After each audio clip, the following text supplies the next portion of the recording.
Welcome to my channel Cut and Crop. کہ لیلۃ القدر میں یہ دعا زیادہ پڑھا کرو، اللہم انک عفو تحب العفو فاعف عنا۔ اے اللہ تو معافی کو پسند کرتا ہے، سراپا معافی ہے، بس تو ہمیں معاف کر دے۔ قرآن میں دو جگہ اللہ نے لیلۃ القدر کی فضیلت بیان کی، ایک سورہ دخان میں اور ایک سورہ قدر میں۔ سورہ دخان میں کہا انا انزلناہ فی لیلۃ مبارکہ، ہم نے اس قرآن کو نازل کیا برکت والی رات میں۔ اور سورہ قدر میں ہے انا انزلناہ فی لیلۃ القدر، ہم نے قدر کی رات میں اس کو نازل کیا۔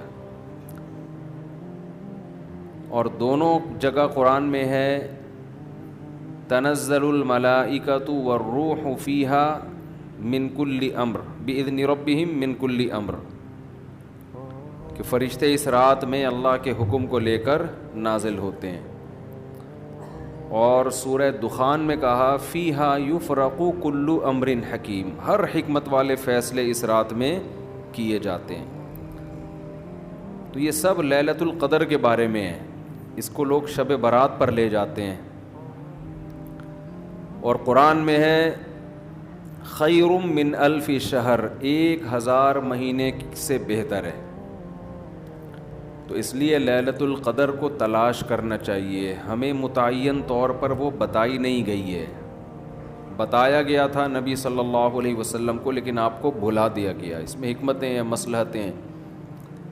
بڑی حکمت یہ ہے کہ اگر بتا دی جاتی تو ہم رمضان کے آخری عشرے میں پوری میں عبادت نہ کرتے، پورے سال سوتے رہتے، پورے رمضان سوتے رہتے، اور خاص اس رات کو کچھ اللہ اللہ کر لیتے۔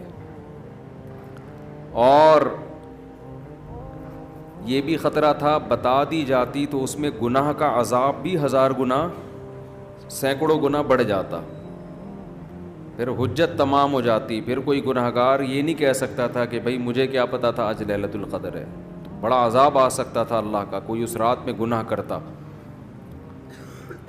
تو اس لیے اللہ کی حکمت نے اس بات کا تقاضا کیا کہ اس رات کو چھپا دیا جائے۔ اب امکانات ہیں،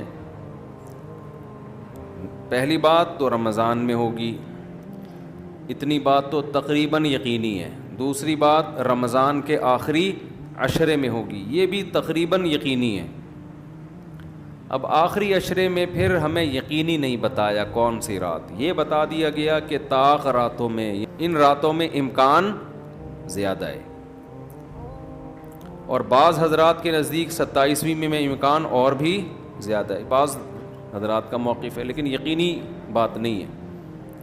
تو طاق راتوں میں یعنی کوشش تو کریں رمضان کے آخری عشرے میں عبادت کریں، ورنہ کم سے کم آخری درجہ کیا ہے کہ رمضان کی طاق راتوں میں خود بھی نماز، تلاوت اور دعا میں دل لگائیں، اور اپنے گھر والوں کو بھی نمازوں اور تلاوت میں لگائیں، دعاؤں کو بچوں کو بھی لگائیں، اٹھایا کریں رات کو جا کے کہ بیٹا اٹھو، تھوڑا اللہ اللہ کر لو، نماز پڑھ لو، کچھ اللہ سے دعائیں مانگ لو۔ دعا کو بہت فوکس کرنا چاہیے، آج کل دعاؤں کو چھوڑ دیا بالکل، حالانکہ سب سے بڑی عبادت ہی دعا ہے۔ دعا میں اللہ اور بندے کا جو کنیکشن ہوتا ہے نا، وہ نماز میں بھی نہیں بنتا، وہ تلاوت میں بھی نہیں بنتا، وہ جو تعلق بنتا ہے نا اللہ اور بندے کا دعا میں، وہ کسی عبادت میں نہیں بنتا۔ تلاوت کا مطلب تو یہ کہ اللہ آپ سے کیا کہہ رہا ہے وہ سن لیں آپ، اس میں تو یہ فائدہ ہوتا ہے۔ لیکن دعا میں تو آپ اللہ سے تعلق بڑھاتے ہیں نا، آپ اللہ سے مانگتے ہیں۔ تو اس لیے ان راتوں میں خوب گڑ گڑا کے لمبی لمبی دعائیں مانگنے کا معمول بنائیں۔ اعتکاف والے ساتھی بھی بیٹھ جائے کریں اکیلے میں، کہیں کچھ کر لیں، اللہ اللہ سب کچھ مانگ لیں، یہ سوچ کر کہ جو مانگیں گے اللہ ہمیں وہ دے گا۔ جب انسان مانگتا ہے نا پتہ نہیں ملے گا نہ ملے، تو پھر ملتا نہیں ہے۔ اللہ کہتا ہے جب تیرا میرے بارے میں یہ نظریہ ہے کہ میں دیتا ہی نہیں ہوں، تو پھر مانگتا رہے بیٹھ کے، میں نہیں دوں گا۔ اللہ میں استغنا بہت ہے، اللہ کا معاملہ یہ ہے کہ اللہ میں استغنا بہت ہے۔ اللہ کے سامنے جھکو گے تو وہ چھپڑ پھاڑ کے دے گا. تھوڑی سی بھی اکڑ دکھاؤ گے تو پھر اللہ کا کچھ نہیں بگاڑ سکتے, پھر خود ہی رلتے رہو گے, ساری زندگی برباد ہوتے رہو گے. جیسے نبی صلی اللہ علیہ وسلم نے ایک بوڑھے کو بخار میں دیکھا, فرمایا کہ طہور, یہ بخار تمہارے گناہوں کو معاف کرے گا, خیر برکت کا ذریعہ ہے. وہ بیچارہ کہیں غصے میں تھا, اس نے کہا یہ ایک بڈھے کو تنگ کرنے کے لیے آیا ہے. آپ نے فرمایا اب ایسا ہی ہوگا, یہ گناہوں کی معافی کا ذریعہ اب نہیں بنے گا. تو دعا میں مانگیں یہ سوچ کر کے یقینی طور پر اللہ میری دعا کو قبول کرے گا, اور بار بار مانگتے رہیں. مانگیں کیا, یہ بڑی پرابلم ہے, یہ بڑا مسلمان کے ساتھ مسئلہ ہے. بھائی بڑی بڑی چیزیں مانگیں اللہ تعالیٰ سے. سب سے بنیادی ضرورت ہماری کیا ہے؟ فمن زحزح عن النار وادخل الجنۃ فقد فاز, جسے جہنم کی آگ سے بچا لیا گیا اور جنت میں داخل کر دیا گیا, وہ ہے اصل کامیاب. یہ مانگو اللہ تعالیٰ سے, اے اللہ مجھے جنت. مانگنے کا مطلب پتہ ہے کیا ہوتا ہے؟ یہ نہیں ہوتا کہ میں انہی بدماشیوں میں رہوں لیکن آخرت میں مجھے معاف کر کے جنت میں داخل کر دینا, یہ قطعاً مطلب نہیں ہے. جنت مانگنے کا مطلب یہ ہے کہ اے اللہ وہ کاموں کی توفیق دے دے جن کی وجہ سے جنت ملتی ہے. یہ تو بہت کفر ہے ایک طرح کا کہ میں رہوں ایسے ہی, اور یہ تو گویا اللہ کی آیات کا مذاق اڑانے والی بات ہو گئی. تو ہدایت مانگے, ہدایت, سیدھا راستہ, ایسا راستہ کہ جس پہ چل کے کیا ملتی ہے؟ جنت. اس راستے پہ چلا دے. یہ سب سے زیادہ مانگا کریں. اور جو دین کے کام میں لگے ہوئے ہیں, مبلغین ہیں, علماء ہیں, دینی مدرسے کے طلباء ہیں, وہ ایک اور دعا بہت زیادہ مانگا کریں, کیونکہ ان کو صرف جنت تھوڑی چاہیے, ان کو تو یہ چاہیے کہ ہمیں اللہ نے پیغمبروں کا وارث بنایا ہے, تو ہم سے اے اللہ تو دین کا کام بہت زیادہ لے لے, جو ہمارا مقصد ہے, ہمارا ہدف ہے. اگر ایک عالم کاروبار کامیاب کر کے چلا گیا تو یہ کون سا تیر مار لیا اس نے, یہ کوئی اس کا اصل کام تھوڑی تھا. ایک عالم شادی کر کے 4 شادیاں کی اور دھڑا دھڑ بچے پیدا کر کے دنیا سے چلا گیا, کام تو یہ بھی اچھا کیا اس نے, لیکن یہ اس کا اصل ہدف, یہ تو کوئی بھی کر سکتا ہے. یہ تو ابو ظہبی کے جو سابق بادشاہ تھے ان کے میرے خیال ہے 100 کے قریب کہا جاتا ہے بیٹے بیٹے تھے ان کے, دھڑا دھڑ شادیاں کی انہوں نے. وہ لوگ تو پھر طلاقیں دے دے کے بھی کرتے رہتے ہیں نا عرب بادشاہ, انہیں کوئی نہیں پوچھتا کہ طلاق دے بھی ہم آپ اور نہیں, یہ حرکت شروع کر دینا, پٹو گے برے طریقے سے.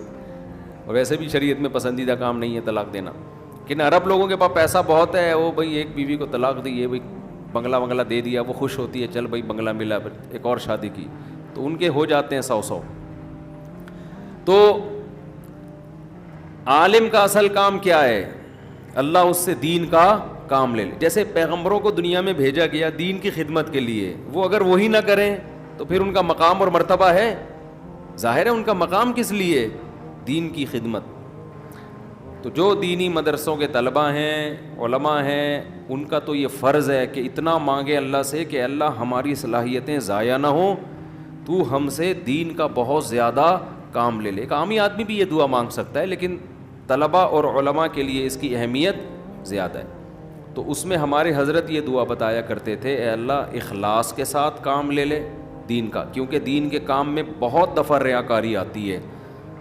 کام دین کا ہوتا ہے لیکن پھر آدمی کی اپنی انا شامل ہو جاتی ہے, اپنی پبلسٹی, میں بڑا بن جاؤں, میری پروموشن ہو, مجھے لوگ واہ واہ کریں, یہ نفس کی خواہش اس میں کیا ہوتی ہے شامل, اور اس سے دین کا کام تو ہو جاتا ہے, آپ کو قیامت کے دن ٹکے کا بھی اجر نہیں ملتا.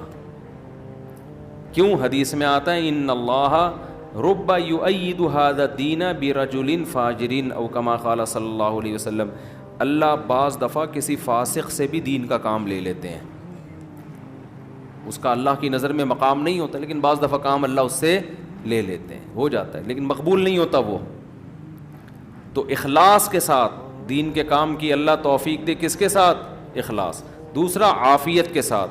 دین کے کاموں میں آزمائشیں بہت ہیں, جیلیں بھی ہیں, لوگوں کی صلواتیں بھی ہیں, تو انسان اللہ سے دعا یہی مانگے کہ عافیت کے ساتھ ہو جائے, آزمائشوں میں نہ گھروں میں. اور تیسری بات قوت اور ہمت کے ساتھ. قوت الگ چیز ہے، ہمت الگ. پاور بھی ہو میرے پاس کام کی، کمزور آدمی دنیا میں کام نہیں کر سکتا. تو کام بھی قوت کے ساتھ ہو، پاور کے ساتھ، جاندار کام ہو، کچھ کر کے جاؤں دنیا سے.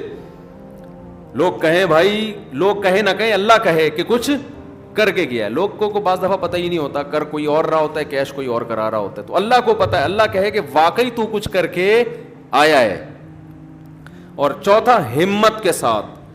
طاقت ہوتی ہے، بہت سے طاقتور ہم نے دیکھے ہیں سستی کی وجہ سے کام نہیں کر رہے ہوتے، پوستیوں کی طرح پڑے رہتے ہیں. وہ پاور بھی ہوتی ہے، بولنے کی طاقت، چلنے کی طاقت، دوڑنے کی طاقت، لیکن کیا ہر دوڑنے والا دوڑتا بھی ہے؟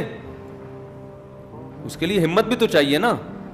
کمزور میں ہمت ہوتی ہے، طاقت نہیں ہوتی. طاقتور میں، یعنی اگر کمزور میں ہمت ہو، طاقت نہ ہو، وہ بھی کسی کام کا نہیں.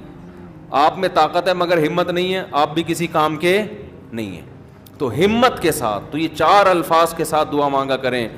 اے اللہ دین کی خوب خوب خدمت لے لے، اخلاص کے ساتھ، عافیت کے ساتھ، قوت اور ہمت کے ساتھ.